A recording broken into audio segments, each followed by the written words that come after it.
So I think it's very important to put things into perspective.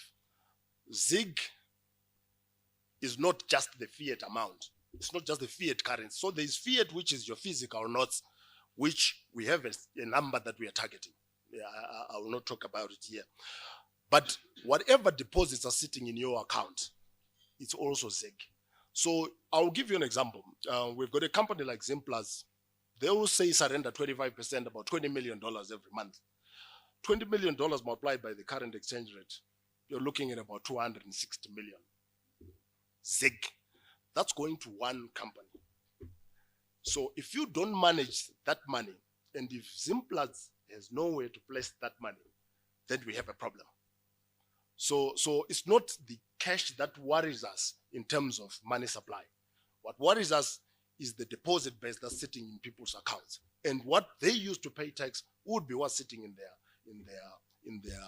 local currency accounts. How much are we talking about? I think we're well over $5 billion sitting on people's accounts, in the current accounts as well as the savings accounts. That's what we worry about, because that's where the big money is. If we issue, for example, don't quote this as a number that if, for example, we issue fiat money 250 million, when you look at your money supply numbers, it's a very small drop in the ocean. I mean, it's not anything that that would give us sleepless nights. So those that do not have, ZiG, the pressure will come to them in that they will then start looking for ZiG. And if the exchange rate continues to appreciate, then you're going to be hit.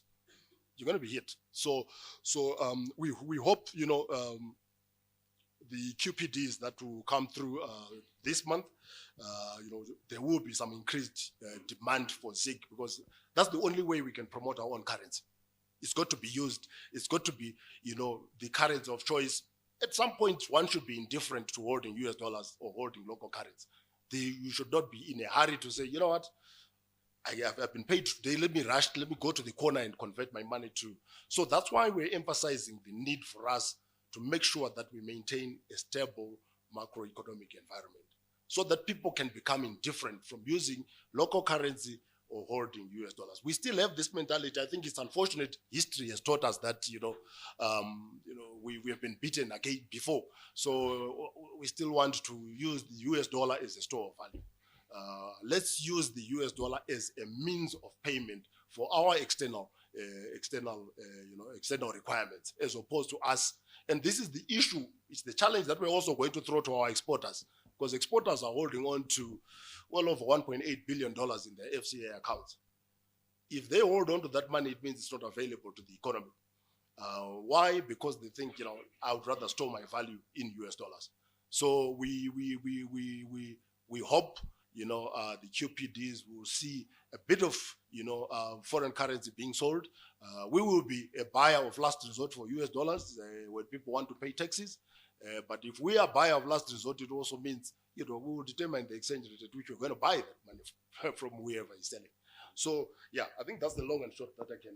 Okay, William, as well, you talk about that, but you're also looking at the formal sector. But we also know 80% of our transactions in the informal sector, and they are sticking to US dollars, they're sticking to Forex payments. I don't think anyone can buy with ZiG downtown. So in a way, so that's my first issue. And of course, the second issue is the impact of the drought and government additional expenditure necessary to obviously guard our most vulnerable and hungry 7 million people requiring food aid or humanitarian aid, 2.5 immediately. That obviously we could create pressure from the government to come forward and do that. How do you think this El Nino induced drought and what's happening is that got an impact? Does that have an impact on ZiG? Will that have an impact on inflation in your view?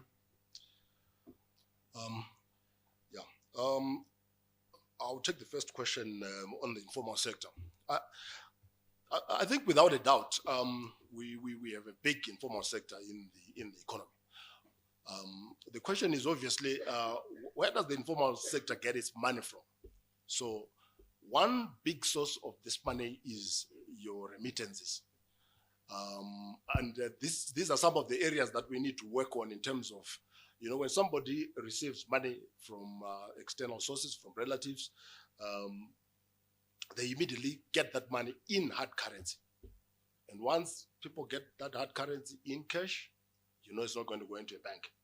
It starts circulating outside. It goes into Mbari Msika to buy Simbi. It goes wherever. It doesn't come. So we need to find ways of tapping that money to make sure that it doesn't leave the bank. It doesn't leave the remittance institution, or it leaves as local currency at some point. And that's what's important for us. That, you know, how do we make sure that if we are receiving $2 billion a year, that's not small money. I mean, $2 billion a year in remittances. Look at the past 5 years or so, how much money have we received? So, I mean, questions have been asked, how much is out there? Some say 3 billion, some say 4, 5. Then you also have the Malaysians, who also bring in quite a lot of, money through our borders. So there is a lot of money. How do we make sure that people do not see the US dollar as a commodity? Yes, it's being used as a means of payment, but it's payment for domestic transactions. How do we ensure that, you know, that money can be mobilized into the banking sector, and then it's actually utilized for paying for our external liabilities or the things that we need to import? The drought, the El Nino-induced drought, I think, which I think has ravaged the economy. Without a doubt, it will put a bit of pressure on government. I think there are systems already now looking at how best to deal with, the food imports that we require. Obviously, we need to feed our own people. We don't want to be over-reliant on donors. If donations come, I think they'll be welcome. But otherwise, we will have to, we have to find ways of feeding our. There will be pressure. What does that mean? I mean, if government expenditure is going to overshoot because of the drought, I don't think anybody would really say, you have to choose. I mean, do you let people starve because you're trying to then say, no, we have to be, to live within certain areas? But I think Honorable Deputy Minister can probably assist me on this. But, if given a choice on whether to let people starve or expand government expenditures a little bit, I think it would be the latter that will leave. Thank you. Thank you, Mr. Manmanzi. Sorry to delegate upwards.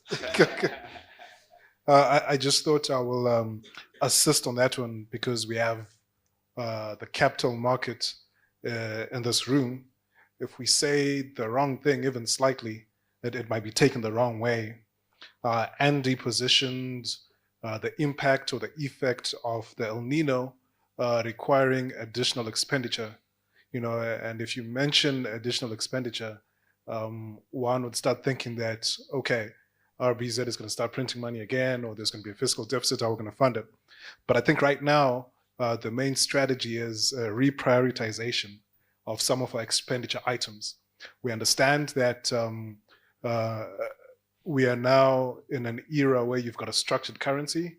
We're confined within that structure. What that means is maybe where you had planned to do 10 roads, we might do 8, and then 2 goes towards drought mitigation. The private sector has also come in to make sure that, milling, maize for milling, for your retail is available. So the private sector is playing its part. What we need to do is take care of the vulnerables. So in addition to the budget that was already there, we have to supplement, which means a rejigging of the budget, but not necessarily having to create new money. This is something that we're very mindful of. I just thought I should just highlight that we will not be creating fiscal deficits funded through the printing of money, because the structure does not allow it. We'll maintain the integrity of that structure. Thank you, Deputy Minister. Right, I can take a couple of questions. We got the result. Wow, okay. William. Do I have someone who can assist me? I suppose I'll do it myself. What else can I do? Right, let's start ladies first. Can you get another microphone? Do you mind? Yes, thank you. My question is simple. Like a layman, I'm talking as a layman. The confidence in the ZiG, I think, will only come when ZiG can buy fuel. And are we working on that one, or it's not going to happen soon? Thank you. Okay, that's the first question. I know there was someone here. Oh. Okay. Thank you and good morning. My name is Ranga from Fiat Securities. I would like to understand why the central bank is going by the way of issuing NNCDs to organizations that are owed money, because an NNCD comes across as some form of a punishment. And these are people that are owed money. Is their working capital. So are they being punished? If so, why? And what will be your response to the view that this is some sort of a soft expropriation of assets of these organizations? How will that sit in the international capital markets, that in Zimbabwe you can just get your funds frozen for 2 years? Maybe if you were to do that, why not allow them to trade? We are talking about capital markets. There could be an asset in the market which can be moved from one entity to another. Why are they not negotiable? Thank you. My name is Simbarashe Mangwendeza from First Mutual Wealth Management. Maybe to also just offer as a suggestion, I was going to offer this as a suggestion for the NNCDs. We are approaching June, and I think in line with what Ranga has said, can they also not be traded as payment for the tax bill? Maybe something that our Honorable Deputy Finance Minister can chime in on. Just a suggestion as well.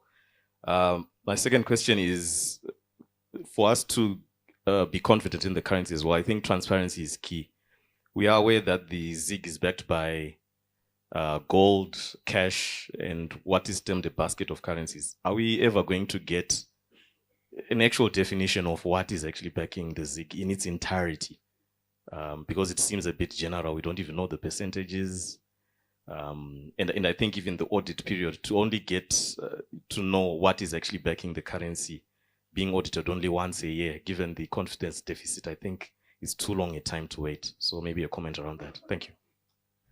Okay, let's take a couple more. I will say the governor did say he's open to audits every quarter, but I'm not sure. Thank you very much. Angliston Spanda is my name. Coming from Bulawayo, we will realize that that part of the country seems to be like we are in a different country. Even when during the time when we were still using the bond notes, they disappeared and they were never used, the bond note. And right now there is the ZiG. Bulawayo's ZiG does not exist in the market. The combi drivers don't accept, they don't know it, they don't accept it. It's not accepted anywhere, except perhaps if you are buying in the formal supermarkets where you are using digital money. What is the Reserve Bank planning to do with the situation where we have a different country within a country? I did hear a story of someone from Bulawayo who came to Harare with rand, and no one would take rand. He had to go change his rand into dollars, and then US dollars he went to buy it. Right, I tell you what, hold on to your questions. Let's just answer those first, and we'll come back for the next round. So don't worry. Right, William, over to you, sir. And the minister, of course. Thank you. Yeah, very difficult questions. Let me start with the last one, the Bulawayo one. I'm actually surprised that ZiG does not exist in Bulawayo. We have a branch of the Reserve Bank in Bulawayo where banks in Bulawayo are actually collecting ZiG cash. So I'm actually surprised about that statement that ZiG does not. We actually have the statistics in terms of the banks that have collected funds for their Bulawayo branches. So I'm actually surprised, but we will look into it and just find out what exactly is going on. But we do have every time there is cash that is available, a portion of it is sent through to Bulawayo for purposes of making sure that branches in Bulawayo are actually sufficiently funded to meet the demands of their their customers. I suppose it means where are the banks taking all the ZiG that they're getting? Yeah. So that's why I said that we will need to check then to find out what exactly is going on, because we actually have drawings that have been done by banks in Bulawayo. For people, they can't be withdrawing money in Bulawayo and carrying it CIT to come to Harare branches. No. So we will need to check when we go back to see what exactly is happening in terms of the distribution of ZiG in that area. Moving back to the issue of transparency, obviously one of the things that we said we would want to do is to be transparent, because once you are not transparent and people start having their own thoughts about what exactly is going on, and so mistrust, are you telling us the truth, or are you lying to us? The audit, yes, I think the governor has said we will be audited. Specifically, those assets that are backing the currency will be audited. I'm not sure whether it's annually. If it is, ordinarily the Reserve Bank is audited annually, but on a monthly basis, we actually publish an abridged balance sheet of the Reserve Bank, and within that, we should be able to see what amount of gold or reserves the bank is currently holding. So there is a requirement, obviously, for us to publish an abridged balance sheet monthly, which should show us the level of reserves that we are sitting on. So obviously, I think it's important for people to have confidence, in terms of, are you not telling us again about what happened previously, that we had the backing of a facility, which facility we never saw. So that I think transparency will be critical for us. Then the NNCDs. So I think the term non-negotiable certificate of deposit was utilized for purposes of this this structure, but we're working on making sure that it's a tradable instrument, because if somebody is willing to discount it, they should be able to discount it, and that's your job as capital markets, as asset managers, to look for the market. The problem that we have, obviously, with some of the market players in terms of discounting some of these instruments is some of the discounts that you then hear become very ridiculous. I have heard of discounts of 80% on certain instruments that we have issued in the market. If you are agreeable, this is a two-way thing. So if somebody approaches you and they agree to an 80% discount, so be it. So we are working on trying to make sure that it becomes a negotiable, as opposed to being non-negotiable instrument, so that you can, one can actually trade it, as long as we have not necessarily injected liquidity into the market, which may then create further challenges for us. What do you say about what the question was? Do you think it's some form of soft, what did you call it? Soft freezing? No. I think these are subject to different interpretations. As far as we're concerned, we're looking at the bigger picture in terms of what the implications of injecting a huge sum of money would be, given our thrust of a tight monetary policy that we want to work on. Is it a soft expropriation? I wouldn't want to call it that. I think it's a tool to manage liquidity that we decided to use. Honorable Minister, if you allow me to defer the first one, if it's okay, on the fuel issue. Thank you very much. Sure. Thank you. Maybe let me just add a few remarks to some of the issues that came up in the order that you answered them. The first one being to Anderson's question. A very mischievous one. I don't think Bulawayo is experiencing a different sort of problems than the rest of the country. I can assure you, Anderson, while it's a bad problem, it's being experienced countrywide. It's not just a Bulawayo problem, it's going on in Harare and in Gweru, and I think we'll put the RBZ to task on that. But maybe sort of an update. I did raise concern with the governor around the issue of your fiat money not circulating. And indeed, you showed us his dashboard of the amount of notes that have gone to the banks. But we went further and asked how much have the banks released into the markets. And this is where the choke is. They've only released 30% of the monies that have been given by the RBZ. And what then happens after that is now outside of the RBZ's control. So you find that most of the fiat money circulates in the informal sector, but the notes are sitting with the banks who only transact with the formal sector. Maybe it's going to be organic. I don't know how we can catalyze these notes going into the informal sector or into the people, but that's the situation that's there. The government has released, RBZ has released the notes to the banks. The banks have only released 30% of these notes and coins into the markets. And that's where this crunch is sort of coming. I'm not sure if we still have cashback facilities, but would urge the retailers to go to the banks, get as much notes and coins as they can, and our customers, especially those who take public transport, to utilize the cashback facilities if they're there. I don't know if your combi drivers have bank accounts, but they need to go and withdraw coins. I think we have to assist each other to make sure that there's circulation of these notes. So it is an issue that is, I think, bedeviling the whole market. And we need to come up with innovative ways. I don't know how the capital markets can help. I'm not sure if they actually are concerned about the notes and the coins. Probably not too much, but this is a countrywide issue. And then maybe on Simba raised an issue as to what the structured currency is. And I would have thought it was quite clear from the MPS how it was structured in terms of the substance and the form.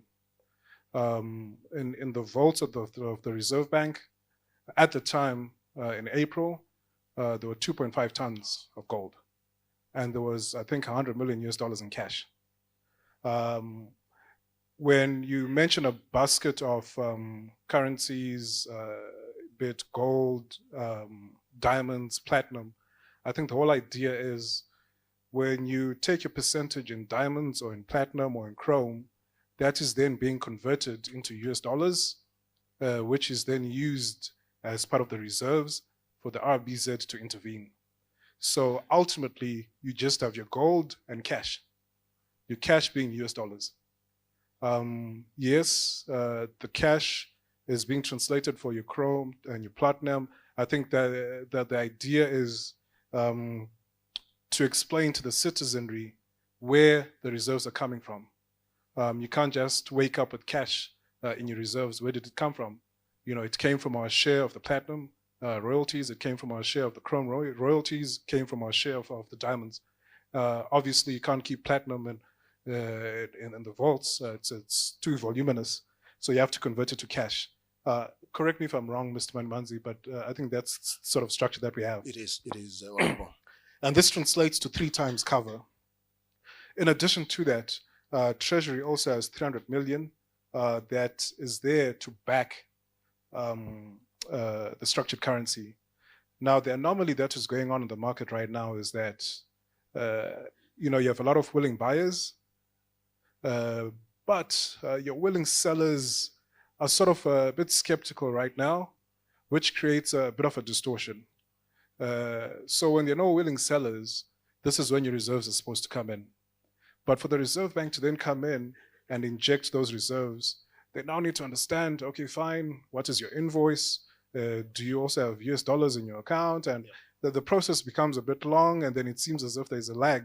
So we'd rather that we have a functioning interbank market where trade can be seamless without the RBZ coming in with the reserves to support. But the support and the structure is there. That's what's going to maintain the integrity. And this feeds into the issue of the NNCDs. I think the whole idea was not to expropriate or to punish anyone, but more to make sure that we have liquidity management. To maintain the integrity of our currency, we have to make sure there isn't too much liquidity in the market. Weekly, we're having liquidity management committees. From these committees, I think a decision can then come about on whether these NNCDs can be liquidated to pay for the taxes or not. we have to be scientific about what we're doing and manage the currency and defend it as much as we can. These are some of the hard decisions that had to be made. And unfortunately, maybe this time around, those who had an auction backlog were on the back end of the deal, but with no loss of value, somewhat delayed value. Now, the question that Mr. Manmanzi, the ZiG fuel, it's quite interesting, Andy. It seems the questions around US dollar pricing only coming on two things. That's fuel and passports, which are probably the only two items that are still strictly in US dollars. And it's a fair question, you know, why? I'll start with the fuel. And to understand it, you have to understand the journey around our fuel market. It's very sensitive, but it came about through a social contract between the fuel dealers and government. Prior to that, there have been fuel queues and shortages, and you know, it just wasn't working right. As a country, we utilize about $5 million worth of fuel a day. This is how much fuel we use. You know, whether it's being utilized or not, but that's how much we consume. In a week, it means that, you know, you probably have, you know, $25–30 million worth of fuel spent. In a month, that's the whole structured currency worth of fuel. If one is to make a decision on whether to compel our fuel dealers to accept ZiG, are we going to have a stable fuel industry, a stable market? I don't know. This is something that periodically we have to assess and make a decision as we go along. Well, what you speak to is a full de-dollarization, where we are now 100% using ZiG, but as it is, we have 85% US dollars in our pockets and 15% ZiG. And this is probably true for everybody in this room. Chances are, if you look in your handbag or in your pockets or even in your bank accounts or in your small wardrobe or whatever it is, 80% of what you have is in US dollars. 100%. And this is true even for civil servants. This is the structure of our economy, the structure of our pockets. This is fact. Now, if you skew the biggest base and make it 100% ZiG, when everybody has 85% of US dollars in their pockets, you've already created a mismatch. So as we go on our de-dollarization journey, we have to make sure that the market remains stable. We don't make emotional decisions around this, just to make sure that, you know, you can still go and have fuel in your car. I think for us, that's number one. Again, we have to take a holistic view. That's the whole of government approach, to make sure that the economy is stable. When we talk of macroeconomic stability, it's not just about the currency. Provision of fuel is there as well. So if it means that you have to make the decision that gives comfort to the fuel dealers to guarantee supply, and that they have to use, they can charge in US dollars, and if that comes at the tail end of this roadmap, then maybe we all need to understand that this is the decision that we have to take to get there. I'm not sure if I answered that, but I think that's the reality of the situation, Andy. Thank you. Thank you. Yes, Deputy Minister. I think when I look in my pocket for US dollars, there's 80% of nothing in my pocket. Right. Okay, guys. Okay, I know I'm going over time, which puts myself under pressure, but I think it's important. We just finished the final questions. I think we have one there and then two. And okay, let's start there first and then we'll come to you. Please go ahead. Stand up, please, if you don't mind. Okay, thank you very much. My name is Mnyaradzi Mako from Chengete Zaid Postal Company. Just two questions. The first one directed to Ms. Manmanzi, and thank you for the presentation, Ms. Manmanzi. We did benefit a lot from the endeavors that are there from the Reserve Bank.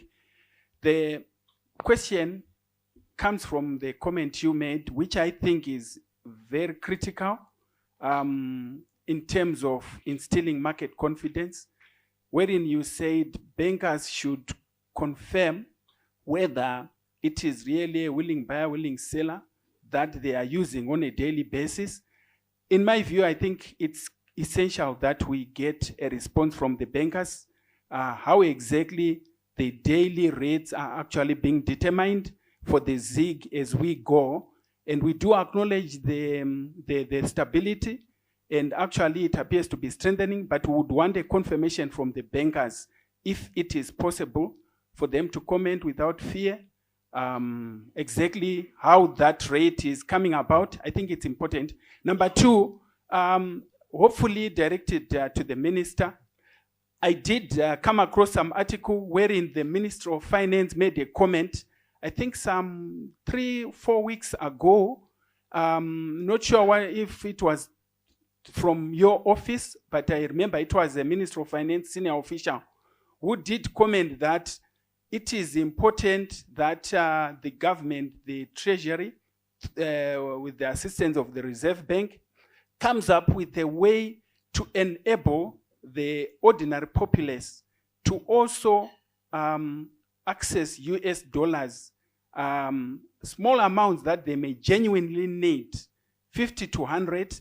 Formally, you know that you will walk into a bank and you've got your ZiG, a number of people, and you are told by the bankers that you cannot get the US dollars because what you need it for is not approved. So I think it will be important to also help instill confidence when we have people walking into a bureau de change or a bank and say, can I please get 60 US dollars? And I just get it over the counter as long as I have the ZiG, so that I also transact genuinely for 1 or 2 transactions. Thank you. I think, Deputy Minister, that will be yours, because didn't you make a statement about that recently? So I think that's definitely yours. Right, last question, and then we have to move on. Oh, wait, oh dear, oh my. Guys, you know we're going to be late, right? If we answer all this. Are you happy to be late? Okay, yeah? No, I don't want to get into trouble. Okay, let's deal with RBZ issues. Okay, so don't get me in trouble. Okay, all right. So let's continue then. Okay, thank you very much for the presentation.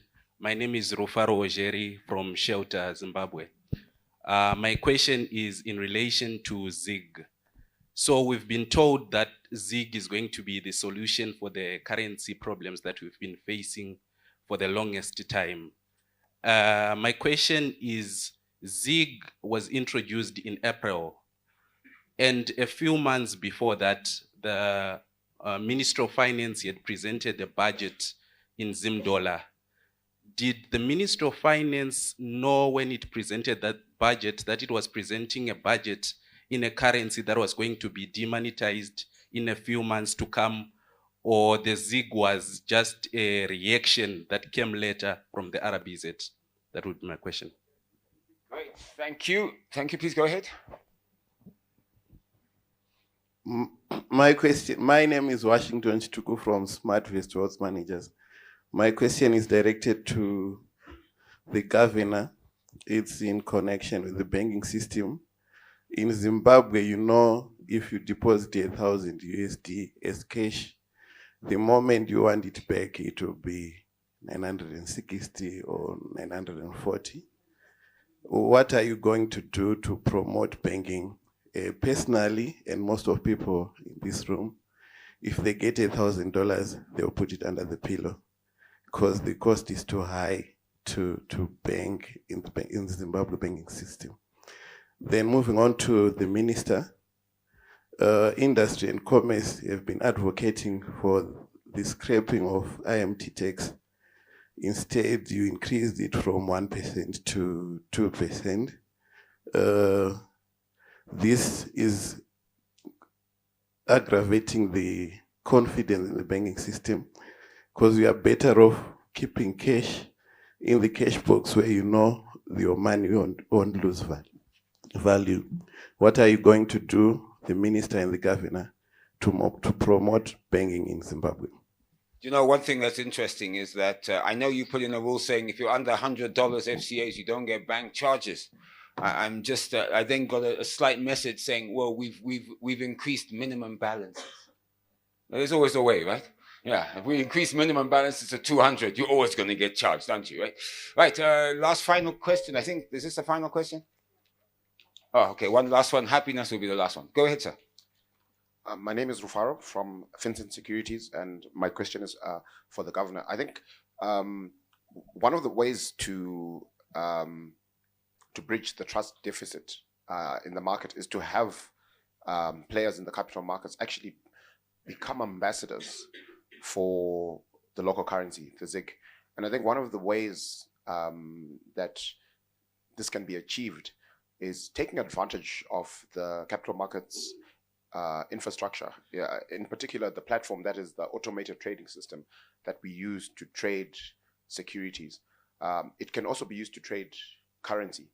And if I and my colleagues in the capital markets are trading, are doing ZiG US dollar transactions every day,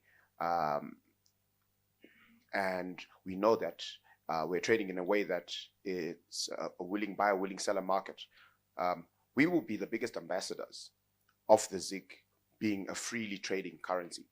And we will tell the world that the ZiG is truly interchangeable with US dollars freely.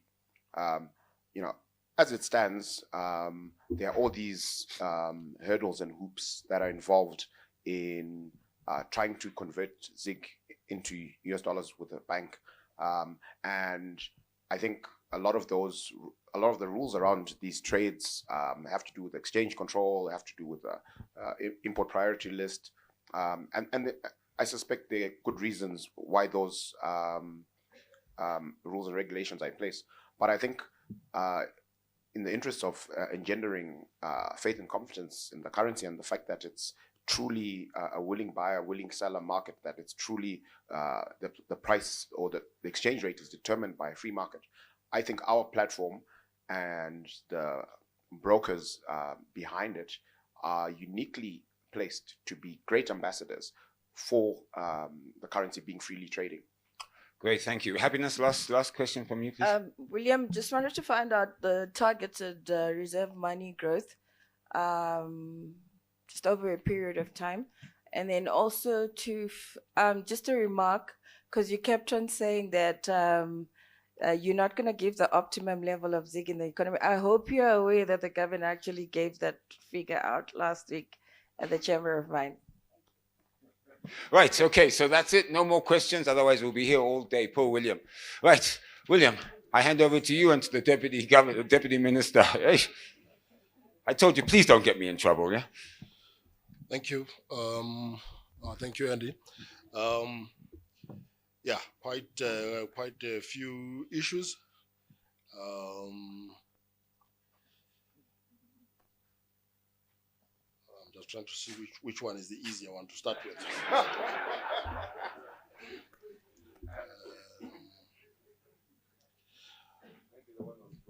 So I'll start with the last one, and then move backwards.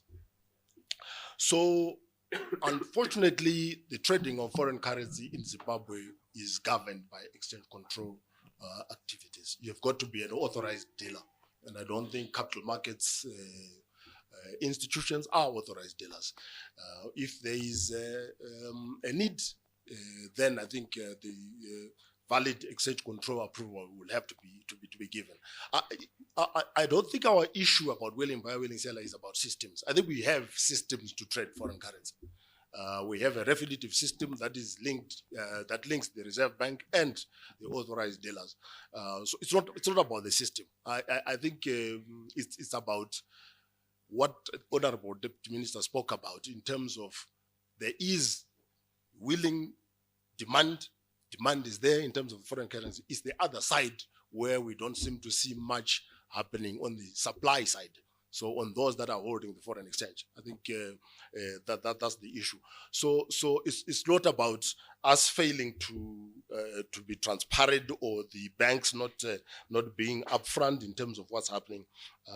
It's more to do with the supply coming from the other side, and I guess it's because obviously people are still starting to see, how this whole new currency is going to fan out over the ensuing period. So it's not about. So we would love to have Capital Markets Association players. If you see a loophole that you think there's a gap, I think we can always have discussions. Now that there's an association, you can always arrange to have meetings and discuss how, if there is any way, you can then be roped in. But for now, I think the trading is actually undertaken through authorized dealers, and we would probably want that to remain the case. In terms of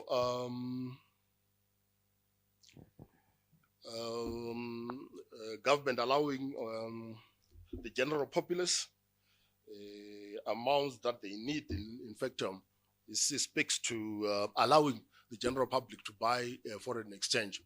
There is a risk that we need to be careful about on this matter.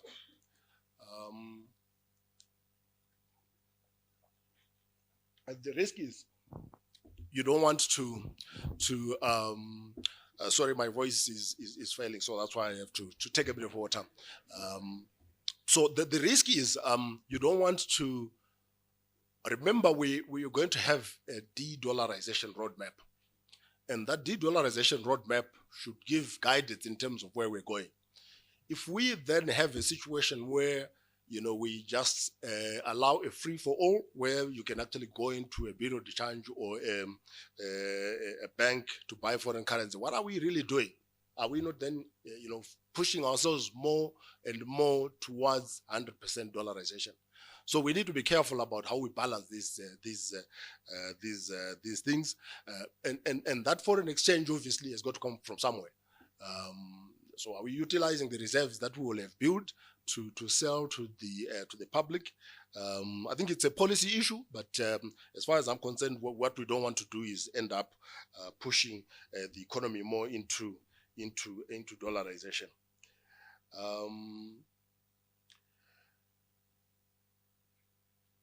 The other issue was, I think this one I would refer to Honorable Minister, the shelter Zimbabwe issue, where as you speak about whether the Minister of Finance knew that there was a currency change coming when they introduced their budget. But obviously, if currency reforms happen after you've done something, you just have to adapt to the new currency, isn't it? There's no way ministry would announce a budget in November and talk about ZiG when ZiG had not been introduced. So I think it just follows that they announced their budget using the currency that was then in place during that time.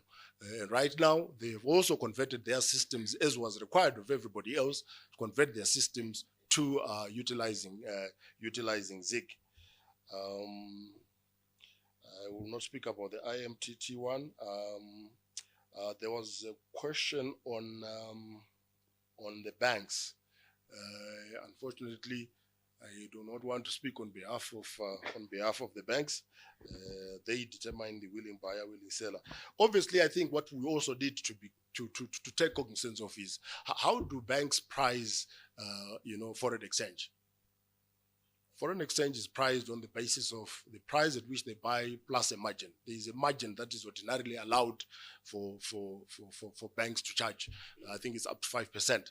So it just depends on how the price at which they have bought it.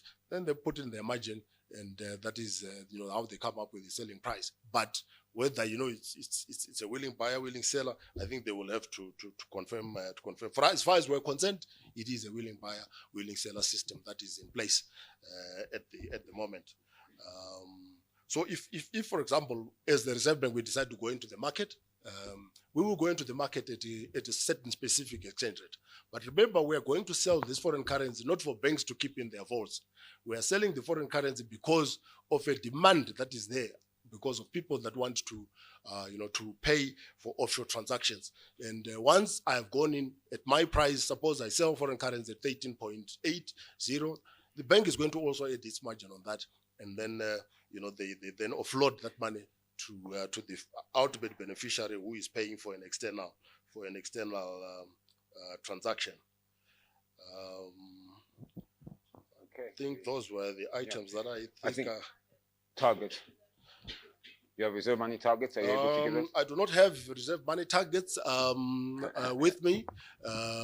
So let me also be very clear, so that we don't leave this room with some ambiguous response. So reserve money is not our immediate target. I don't want to go into economics. So our immediate target is actually the exchange rate, but we monitor reserve money or money supply targets for, in terms of the developments. So our research colleagues would have the final numbers in terms of what reserve money growth, because it's not going to be zero reserve money growth. I mean, that's big unrealistic to say we'll have zero reserve money growth. It will be unrealistic, but there will be some reserve money growth that will happen. Obviously, the whole thing is put in a whole framework, a macroeconomic framework which looks at the ultimate objective, which is our inflation target, the inflation out 10. We are not targeting inflation, but the ultimate is for us to achieve a certain inflation level. So within that, you will have your immediate target, which would be a certain reserve money target. In terms of how much, I'm not sure what the governor spoke about in terms of how much he said we'll be putting into the market, but we will be putting, I think, what we feel is enough cash into the economy. And I would like to stop there, and I think Honorable. Great. Let's turn over to the Honorable Deputy Minister. Thank you. Maybe let me start with Munya's question. Maybe just a comment on the willing buyer, willing seller as well. Indeed, because the fiscal is always also trying to make sure that the monetary is true to what they're saying. And so far, all the Reserve Bank does is just publish the exchange rate. They are not determining it. All they're doing is publishing it. Am I correct? Yes, Honorable. So they're not involved unless they go into the market and they actually purchase ZiG, then maybe they do it at their own exchange rate. But all they're doing is publishing the exchange rate. The banks are purely running their own interbank exchange. Munya goes on to ask whether we knew that there would be ZiG, and we still went in December to announce a budget in Zimbabwe dollars, or as ZWL. I don't know if it was a mischievous question to see whether you're going to do something, but you still do something that is and goes on to policy inconsistency and would. I think this journey actually started 2 years ago when the Reserve Bank started building up the reserves. The gold that is in the vaults did not wake up there in April as a last-ditch effort because of runaway inflation or because something was going on. There's been a plan. 10% of the royalties were being put aside over a period of time, knowing that at some point in the future we would have a structure in our currency that has the backing of our resources. So the intention, I would say, predated even the December budgets. During the budget presentations, even post, I think we were quite clear that there was going to be currency reform. If some of you were following even some of the parliamentary debates. So this journey was not one of panic or last-ditch efforts. There was planning around it as to if we knew at the point of budgets. I think like what Mr. Manmanzi said, that was the legal tender and currency of the day. So he had to announce the budget in that currency. I'm not sure if that satisfies your question. Munya? Should? Yeah. And then Rufaro from Shelter Zim. No. Yes? No, that was Rufaro's question, not Munya. Munya's question was around, I think this is a statement that I made around having our mobile platforms becoming somewhat of bureau de changes. And I will say this was an initiative that I was actually trying to champion where your EcoCash or your One Money have bureau de changes on the mobile platform. For example, EcoCash already has a bureau de change, and then you allow exchange between ZiG and US dollar and ZiG. But remember, from the fiscal side, all we can do is maybe champion certain causes, and then you allow the technocrats to go and do their work. And in that, there were a lot of system vulnerabilities that came out, both on the mobile network operators, on ZIM switch, on the national payment systems, and it's currently being worked on, but it wasn't going to be as quick a solution as would have wanted. That would have been the most ideal, especially for a remote constituents. But I think there's more technical input that is needed to make sure that you don't have someone going to create a few zeros in the system. Our systems actually are vulnerable to that.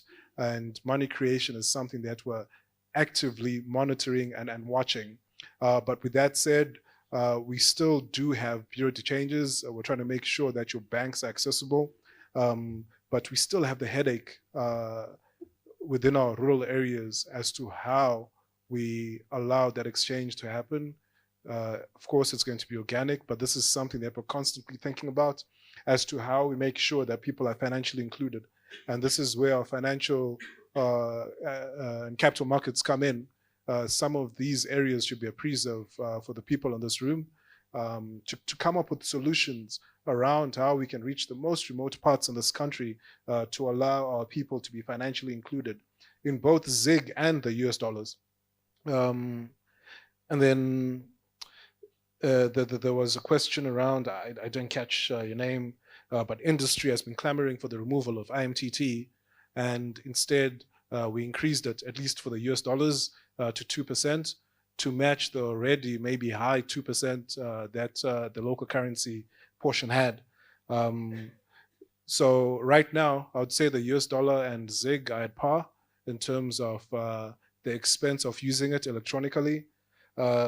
Then comes the philosophy around, does it promote banking or not? Versus the tax that you're collecting. If you reduce it, are you going to include more people within electronic transacting? Henceforth, Treasury creates more.